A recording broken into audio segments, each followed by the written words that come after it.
All right, Panther fans, hockey fans, and even college football fans, I've got a special guest for you here today. And I'm really interested to hear what this guy has to say because I took a look at his channel when he reached out to me and I was like, dude, you need more subscribers. So Ethan Bass, thanks for coming out. I appreciate it, man. How you doing today? I'm doing amazing. It's a pleasure to have, both of us on the show. I'm super excited to talk to you about Panthers hockey, maybe a couple other things. But my name is Ethan Bass. I do edits and podcasts over on my channel, Bass Productions. We do edits kind of like football, college football edits. So I'm a huge Gator fan. As you can tell, is my room. So we do a lot of edits off that. I do Panthers hype videos off that too for all the Panther fans out there. I go to about 25, 30 games a season.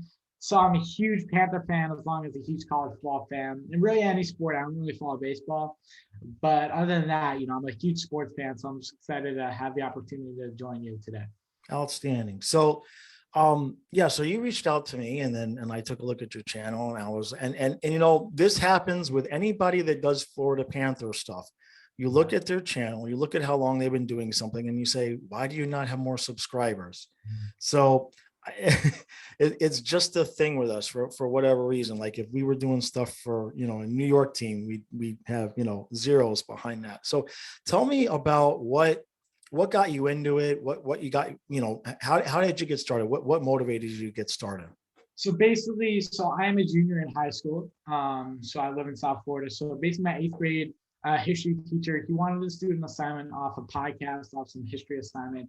So we did that. And then he was like, I know you're a huge college football fan. So he invited me after the class to start a college football podcast. And really that developed into, doing weekly podcasts about college football and giving my game picks, kind of like College Game Day. If anyone has seen College Game Day, we kind of give our picks. We have weekly guests on. It was a cool setup. And then a couple years ago, I made my first edit video off Florida Gators, and it was absolutely garbage. I didn't know how to do anything. I was starting off on iMovie. I don't know what to do, right? But then last year, I made another Gators video, and it blew up. It got, I don't know, 600 views. So that was pretty cool. And then I was like, oh, I should do more. I made a Panther one and I made a Heat one. I posted on Instagram too, and that kind of blew up. And then I've been kind of making edit videos ever since. And every single video I make, it's better and better. I've been getting so much feedback off like, you're amazing. And even the Florida Panthers, I reached out to them and they said how my work is amazing. Steve Goldstein, Sean Thornton, all these Panther executives have said my work is amazing. So I'm just proud of myself of what I've accomplished so far and can't wait to make more new videos in the future. Yeah. So about that, the first video is always terrible, brother. Okay. Well, I don't know if you've seen my first video, but I had a few people, I was talking about it. And I said, all right, I'm going to do it. And I have my cargo van that I carry the dogs in. Right. And I had one of the Panther flags that's over there in the corner. And I went into the cargo van and I put I hung the Panther fan up. The flag up somehow. And I'm looking down at my Surface Pro and that's how I'm recording. It's horrible. And I had hair then and I was going bald. It's all nose because I'm so close to the thing and I'm just looking down. It's just all nose. Yeah, so, my first podcast I did was it was very serious. Like it wasn't like fun at all. And now as you're progressing, you realize you have to put creative flair into it. So you're more talking, not really that serious. So I'm just glad of how much I progressed, and I'm happy for you of how much you progressed too. Right. And that's the thing when you go back and you watch your old stuff, you no matter you go back far enough, you're like, I was bad. That's bad. That wasn't good. And then, you learn. So I just as an aside here a little bit, because I think that a lot of people don't realize the effort that creators can tend to put into things. Give us an example of if you're making a 3 to 5 minute hype video, how long does that take you? So it's harder just because when you're in high school, you have so much other work. I personally play hockey myself. I'm a center, which is pretty cool. And then you have also the homework side of school. So you have to do that. So really, I kind of chunk it up. I don't really sit down and really do the hype video all in one shot. That'll take way too long. I don't have the time. So I kind of split it up into 3 days. So really I'll spend probably an hour researching maybe music, what I should use. I'll listen to different types of trailer music, different types of mainstream music, see what I'm looking at. And then, I look at other people's hype videos, see like I get inspiration from everyone else. It doesn't have to be on a certain team. It just has to be like an overall. And then really you're trying to find clips, and the clips are probably the hardest part to find because you're searching around YouTube all over the internet, just clips. And then you have to download those clips, and you have to edit out those clips, make edits, slow them down, put them all in order. So you're trying to tell a story throughout the whole thing and get people piped up. So altogether, it might take 4 or 5 hours, just all together on the total time. But I have videos that take in 8 hours or videos that take in an hour and a half or an hour. Right. Yeah. It depends on the video, the magnitude. Yep. It's definitely time consuming. I was having a conversation with somebody the other day who was talking about how they spend 2 to 2.5 hours on their thumbnails. And I thought, man, if I get to the point where I need thumbnails to be that good, I will pay somebody. I will farm that job out. So how did you get started in watching hockey? And then obviously now you said you're playing hockey. So how did that all start? How'd that go for you? So my dad was born in Montreal, and he was a huge Montreal Canadiens fan. I grew up watching the Canadiens, and then probably when I was around 8 or 7, we went to my first Panthers game. And that was really huge for me just because, I'm 20 minutes from the stadium. I can go there anytime I want, and then really I just kind of watching it. And then when I was 10, I wanted to play. So I played, and then I've been playing ever since, so it's just like I grew up with it since my dad, played it as a kid, and then grew up in Montreal. It's all over the place. So there's not that many like kids down here that like I talk to kids up north. They're like, "You play hockey?" And I'm like, "Yeah, I'm from South Florida." So it's pretty cool.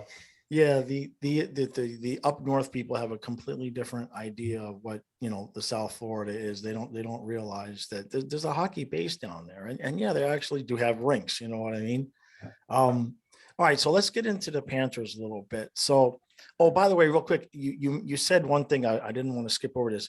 You said your dad was a huge Montreal fan. Does that mean he switched to the Panthers? Oh, so he's still a huge Canadiens fan. So the Canadiens are kind of my second favorite team, but I'm still, I want the Canadiens to win anytime they're not playing the Panthers. So I root for Panthers are my number one team, and I still follow the Habs too. So I'll root for them. Like I was rooting for them all throughout the playoffs, when they made it to the final and stuff. But Panthers come first. Gotcha. All right. So this team now, give me the long version of where do you have them? Where do you think they're slotted in this year? What's your expectations? And yeah, just talk on where you think the team is from your perspective. The problem is, looking at the 2015, 2016, I believe, or was it 2016, 2017, when we had that playoff, when we made the playoffs, the next year after that was absolutely atrocious, so it's the 96, after that playoff run. So I want to see this team really play as hard as they did last season. It's going to be a lot tougher, obviously, since you're not playing 8 teams. Playing the whole league, so it's gonna be really tough. I have huge expectations for this team, but the only worry I do have is the goaltending. Bobrovsky, is he off? Is he gonna still play? Not as well. Is going to be his old self from Columbus, and then Spencer Knight. I'm really proud of him as what he's done in the 6 games, but I'm also worried that is that 6 games enough? 6 games, right? He can't play the Driga role last season where they split the games last season. I don't think he's ready, but I think his potential is through the roof. But this Panthers offense, what Bill Zito has done this offseason is unbelievable. Like the Panthers offense is easily top 5 in the league. Right. Defense is getting way better. We're getting F5 back, which I'm super excited about. Uyghur has grown to a top 10 defenseman. So Forsling's growing. So I'm just Gudis even too. So I'm just really proud of what this team has done in the offseason. I have huge expectations for them this season.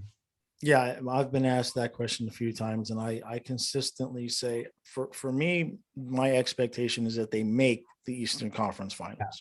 I think anything less, if they didn't win a round, it would be an absolute disaster. Mm-hmm. And then once you get into, the second round, if we're going to lose the second round, it better be one of those Game 7 triple overtime heartbreakers where, either Knight or Bobrovsky has proven they're going to be the playoff guy. I think first my goal for this team just to make the playoffs, that's really hard in itself. And then I think really getting past the first round, I know you said use conference finals, but really getting past the first round, the team has not really, I mean, the team has not gone in the first round since 96. Yeah. So I think that's really what the team really needs, just get out of that first round. And then we can worry about the, the second, third, and maybe fourth. But I think that first round is really critical. Yeah, I agree. I mean, psychologically, it's almost, how they say it's a must win. Psychologically, it's pretty much a must have to be able to get out of the first round. If we can't get out of the first round with this roster, it's like, well, then what? You know what I mean? What are you going to do? I mean, who right. knows? I mean, I've heard talks of him going up north to Montreal. We want to try to bring him back. We have to extend Barkov. So, it's just about, are these players wanting to stay if this team can't get out of the first round? I mean, yeah, no, absolutely. And I don't know if you saw the video I did on Bobrovsky, but the one thing that gave me hope for this year for him, even if it was just in a splitting role, maybe 40-40, 50-30, something like that, is I went back and I looked at all of his statistics over the years, and the years where he played, basically a full season, 55, 60 games, every year he did that, each season his numbers would get significantly worse. But each of the 2 seasons where he only played like maybe 40 games, 37 games, he would come back the next season and be outstanding, including the Vezina year. The year before, he only played 37 games, and then he came back and won the Vezina the next year. So I think for him, it might just be a case of, keeping him fresh. And then, come the playoffs, that's the one good thing about what Q did during the playoffs last season, was he showed that he's going to go with the goalie that gives us the best chance to win. He's not going to play the contract or anything like that. So I think that stuff will sort itself out. At the end of that video, basically, I felt like if we could just get Bobrovsky back to where he was when he left Columbus, right? He doesn't need to be Vezina, but if he can be, 2.5, 2.6, this team are going to win a whole lot of games if our goaltender gives us that. I'm worried just because, we saw him last year and all the years he's been in Florida, how he has one amazing night, right? He looks like a Vezina goalie, or he looks very spectacular, but then the night after, a couple of nights after, he looks garbage. So, we need to get him on the roll, how he's playing, pretty good. I won't say amazing, but I at least want him to be pretty good throughout the season. Obviously he can't play good every game. That's right. Obviously not what humans can do. But at least be competent through a lot of the games. That's at least what I want from Bobrovsky. Yeah, absolutely. So before we talk a little bit more about the Panthers, I don't want to forget about this. The college football thing, because when I looked at your channel, I saw you don't do a small amount of college football. There's definitely so talk a little bit about that, how that got started. And I mean, is it all encompassing goal? Is it you want your channel to be the same thing for each sport, or how different is it that you're trying to accomplish for each sport? It's hard just because over this past summer, I've been really getting into more sports on the podcast and then other type videos. At first I was just dreaming about just doing college football podcasts, and then really throughout getting my friends on the show, they don't really know college football, so you have to kind of improvise and put the NHL or NBA or NFL. So this channel has really grown into all sports channel, but I really try to in this fall when college football starting this weekend, I'm really going to try to focus on college. And I got into college basically. I've been going up to UF games, Gator games, since I was 1 year old, just going to all the big games. So I've always been a big fan. I recently just followed recruiting in college. So it's really become a big thing. And another sport I'm really getting into now, thanks to Netflix, is Formula One. So I'm going to try to, do some F1 content. Right.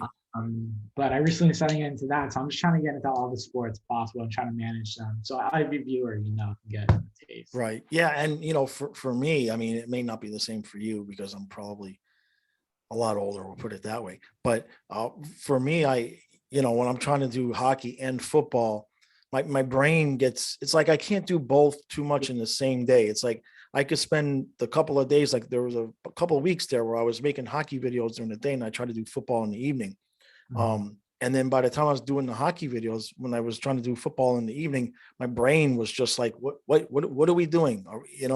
It's a lot of information to take in when you're trying to keep all those sports straight. So If you can do that, that's definitely, that's, most channels end up having to like kind of go back to a niche, you know what I mean, of one sport.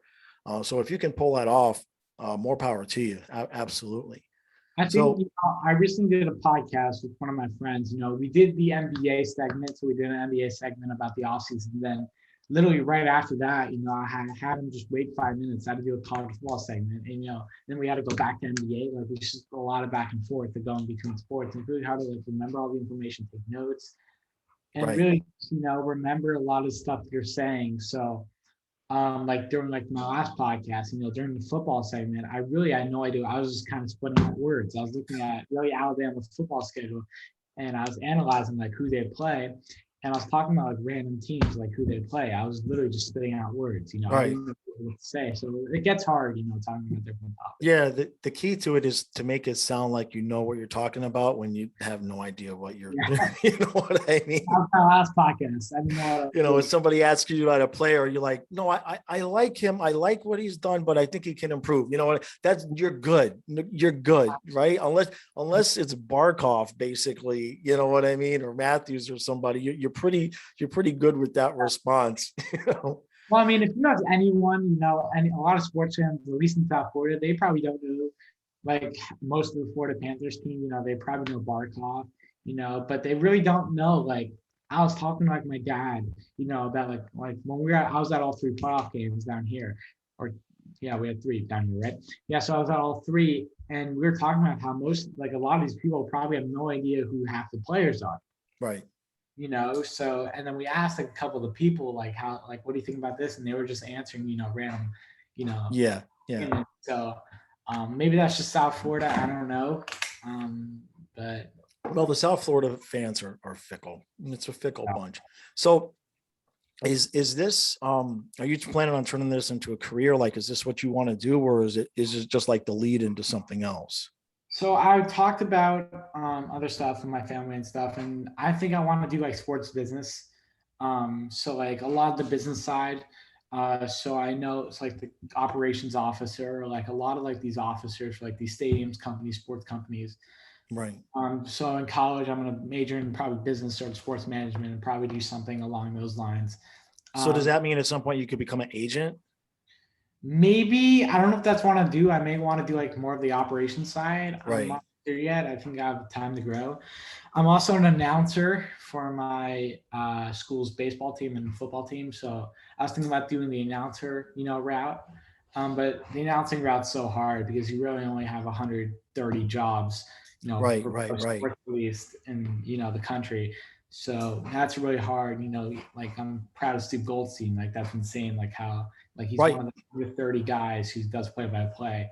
Right. And I mean, it's a skill. I mean, I was watching the highlights from the Falcons preseason game, and, Goldstein is doing the Dolphins preseason now, Dolphins, and to be able to do play-by-play for 2 sports, let alone 1, it's just, it's a skill, man. I mean, now doing color, that's a different thing. Cause all you got to do is say something catchy and funny, and you can react to what's happening doing color, but play-by-play, you got to tell everybody what's happening. And that's a whole different skill. So if you can do that, again, more power to you. That's absolutely good. But the thing I'm doing is PA announcing. So I'm literally on the microphone in the stadium. So like Andrew Ember for the Panthers, I'm literally does what he does. Right. And that's hard for me because, first time doing it freshman year for baseball, I was really scared just because like there's 150 people, 200 people here, how are they going to react to how I'm saying? Or football, there's 500, 600 people here. Right. Like I got to get these people hyped up. Number one, I got to speak clear. I got to pronounce everyone's name right. Just nervous, but I got it. So I'm proud of myself. Well, maybe make an Andrew Ember hype video and then ask him, hey, would you mind taking a night off? Let me do it, or a period, or in between commercials or something. Maybe you can slip in the door, grease the wheels a little bit. I mean, I did the MM, and he's like, after COVID, you can come by in the booth. Right. I sent him the Panther video for the playoffs last season. He really enjoyed it, so he was like, you can come in the booth like whenever you want. So no, that's cool. This season I can do that, depending on what COVID Yeah, depending on, right. I mean, you can't make plans for anything these days. Everything changes every 5 I'm minutes. just glad college football, going back to that, stadiums are going to be at full capacity. So I'm super excited about that. Right, right. That's good. That's good. So, if there was one thing you would want everybody to know about you, because if there's one thing that I learned from doing the videos, is that especially for what I do, I'm overacting and I'm reacting and you know what I mean? And then people think that that's, your personality. And in real life, you're like, no, it's a shtick. You know what I mean? 100%. I mean, some of what I do is real, but if you watch my videos where I'm sitting down and just talking, that's more my personality. I don't run around the house screaming and yelling and clapping my hands. You know what I mean? Yeah. I promise I don't. So what would be one thing that you would want people to know about you when they're watching your channel, and that gives them a little bit of a well-rounded view of who you are? I think, I'm a huge sports guy, so I'll sit down with anyone and just talk sports. I think, that's how I really bond with my friends too, is just talk sports. But really, I'm just a nice guy who loves sports, really. These podcasts I just do for fun. Like, it's not something I got paid to do. So really, I'm just here to have fun and just talk sports, just like a talk show. And for the edit videos, I'm just really putting in that work. So like it takes a lot of time. So, I really appreciate it, like people watching and stuff. That's really nice. I'm just a nice guy who loves sports. So that's really who I am. Now, have you had anybody reach out to you to like want to pay you hey, can you do this for me? And I'll pay you a hype video. I mean, yeah, a couple students at my school were like, yeah, so I made a couple like lacrosse stuff for my school and stuff. And then like a couple other people, they pay me, I don't know, $15-20, just like I made a Jets video. Right. That was last year. So that was like when I was like really just starting, and he paid me, I don't know, $25. So I'm starting to like incorporate that, like people want it. So that should be going in the future. But right now I just do it for fun. It's something I just right. Well, the reason why I asked that is because most likely, I'm going to put you on the spot here. Most likely I'm going to reach out to you to pay you to make a flying fluffy hype video. Ooh. And then I'll put it on the channel, and that'll push people towards you. So I'll do it for free. I'm not going to let you pay just because you're having me on your show. I think that's something I have to give back. All right, fair. That's fair enough. But yeah, I think that would be fun, because I'd be interested to see what you come up with.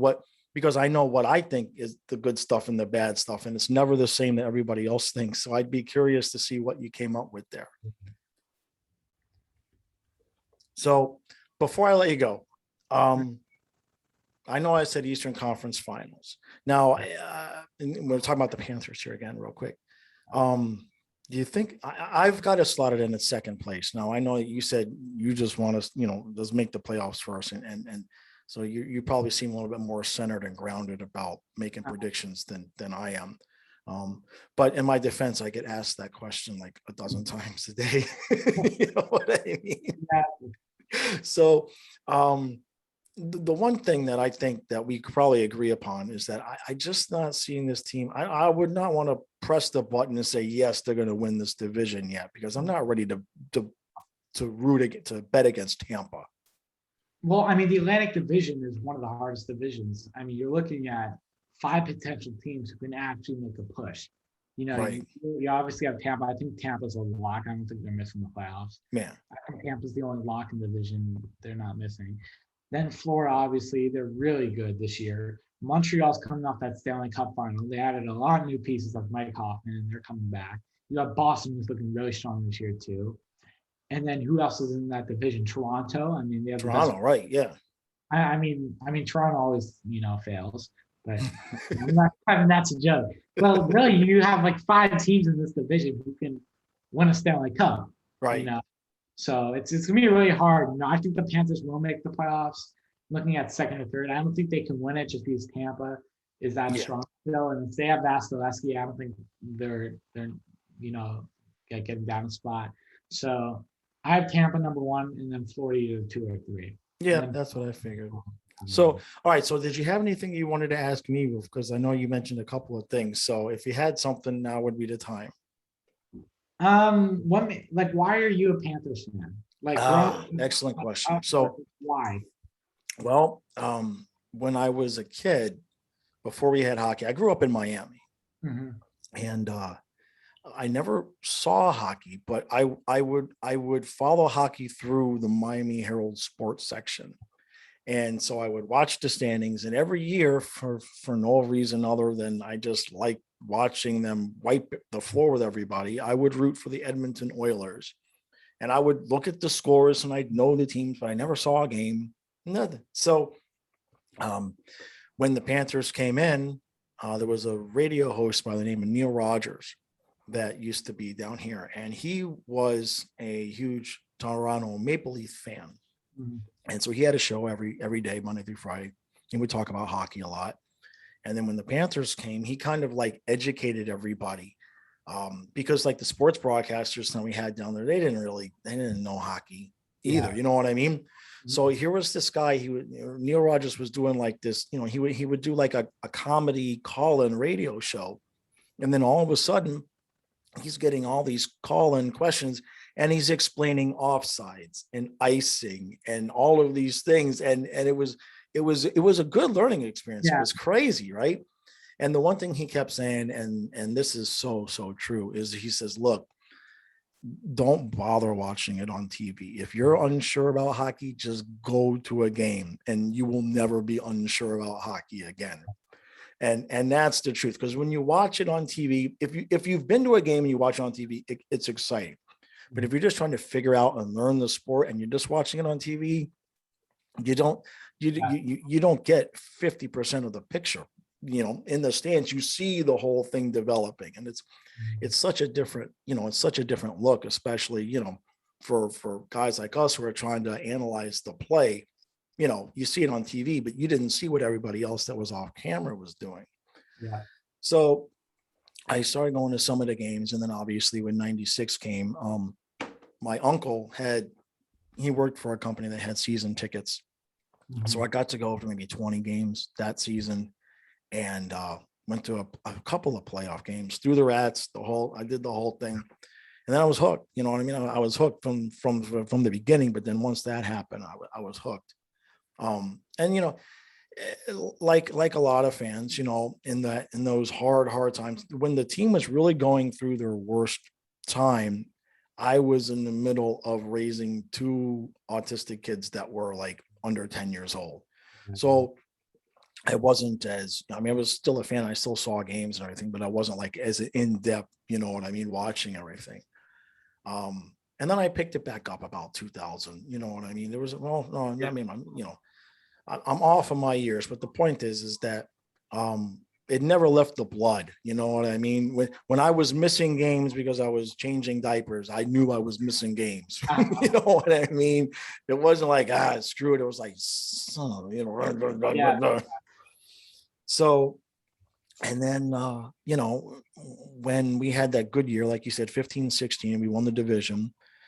And then that summer was when we did the whole Gabranson thing and all of that. And that's when I was on Twitter a lot with my friends. I'm like, I'm going to say something. I got to start a channel. I got to make a video. I got to make a video. They're like, do it. And then I think October 11th is the day or something like that. Whenever it was, we lost. I think it was to the Canadiens or somebody. We lost the game 5-0. It was an afternoon matinee. And I was like, I actually remember that. So I remember it was against the Rangers, I think. okay. Yeah. I remember losing a game 5-0 back then. Yep. That was the one. I was like, that's it. So that's when it was still light outside, and I went into the van with the flag and made the worst video anybody's ever seen and bitched at the owners. And that's what got me. When I did that, everybody was like, oh, okay. You know what I mean? I let loose on the owners, and that made me popular. And then when they fired Gallant, I did a skit video of me getting fired from my channel. And that's when everybody realized, okay, this guy's going to be here for a little while. And then after that, I mean, everything else after that is, except for the last couple of years, it just kind of developed by accident. You know what I mean? It's like the 2 points thing. After, I don't know, 10, 15 recaps, people started saying, hey man, 2 points. And I'm like, what?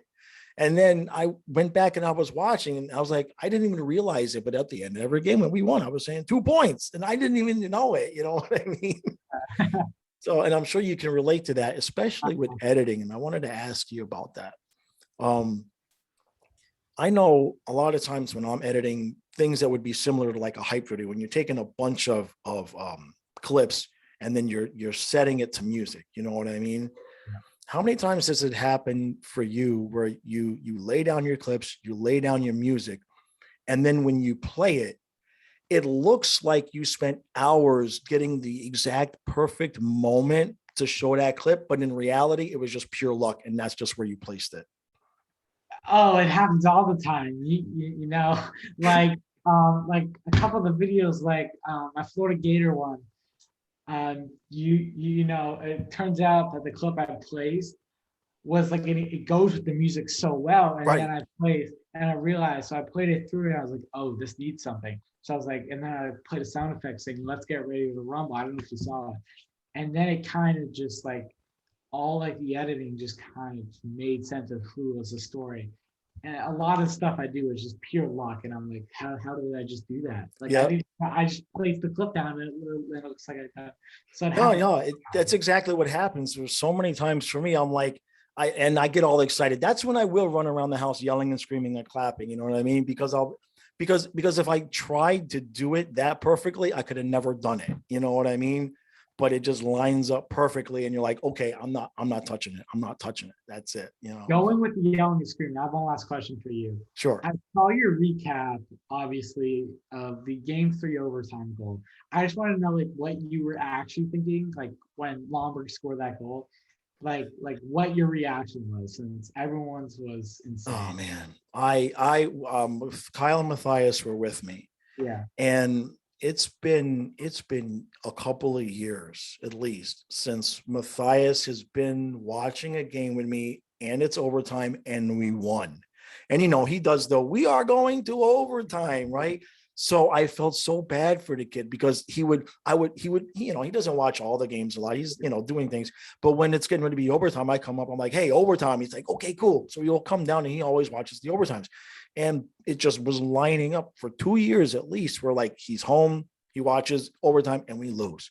Yeah. And so Kyle was there, Matthias was there, and we were all on the couch, and we lost our minds. I mean, it was yelling and screaming, and Fluffy is bark, because he's like wondering what the hell is going on.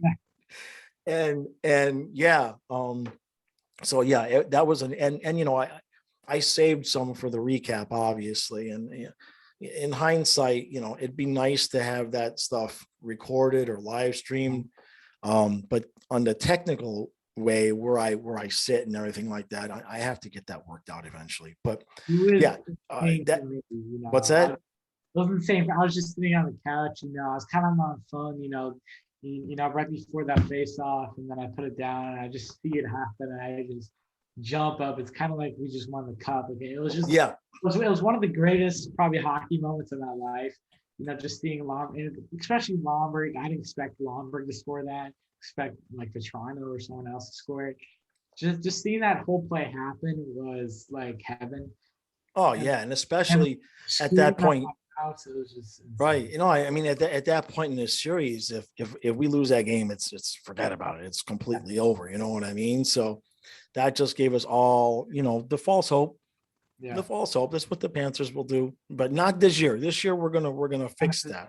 I mean, even I was live at the playoff, like game 5, like that was the most energetic hockey game I've ever been to, and that was only 14,000 fans. Right.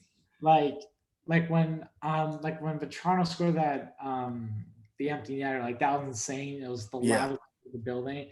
Or like game 1 when Owen Tippett scored, when Huberdeau kind of did that spinorama pass and we scored literally a minute earlier on that Huberdeau, like that was insane. Like that was loud as I tell you, the Miami, and this is not to knock the arena we have now. Yeah. But I've been to football games in the Orange Bowl, and I've been to a lot of the loudest building I've been in is in terms of in the event that I've been to was Miami Arena during that 96 year. And when we would score and those rats would come out, it was like, because everybody's screaming and yelling. And at the same time, there's a lot of ambient noise for people, reaching and hitting their seat, to grab the rat or to throw the rat, and the rat hitting. I mean, it was crazy. It was just a crazy time. And the acoustics in that arena were bad for music, but for sports, if you just wanted pure loud, it was a loud. Yeah, the loudest game I've ever been to was actually a football game. It was Florida Auburn 2019. If you search up P. Ryan run versus Auburn, P. Ryan, the running back, it was the loudest thing you probably ever hear. Like, I lost my voice, and that's been 15 seconds at the end of the fourth quarter. Yeah, like 90,000 people just going absolutely bananas. Like, it was insane.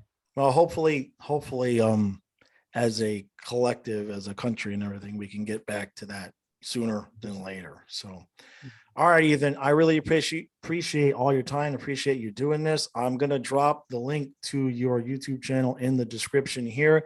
You guys make sure you go give him a subscription, because seriously, I've watched what he does. And I mean, I'm tired from his editing, just watching what he does, because I know that's what happens. I watch videos and I'm like, that took an hour. Oh my God. I know he just spent 45 minutes on that 2-second clip. I know he did. So seriously. Y'all go subscribe to him, man. Flying Fluffy. I've been watching him for like 3 years now, and I just love like every video he puts out. If you're a huge Panther fan, for coming from my channel, please subscribe, because I know we have a lot of Panther fans. So this is the guy you want to watch after every single Panther game or Dolphin game. If you're a Dolphin fan, you have to go watch this guy. All right, bud. I appreciate that. And we will see you again soon. Maybe we'll hook up again at some point during the season. All right. 100%. Yep. Okay, bud. We'll talk again soon. 100%.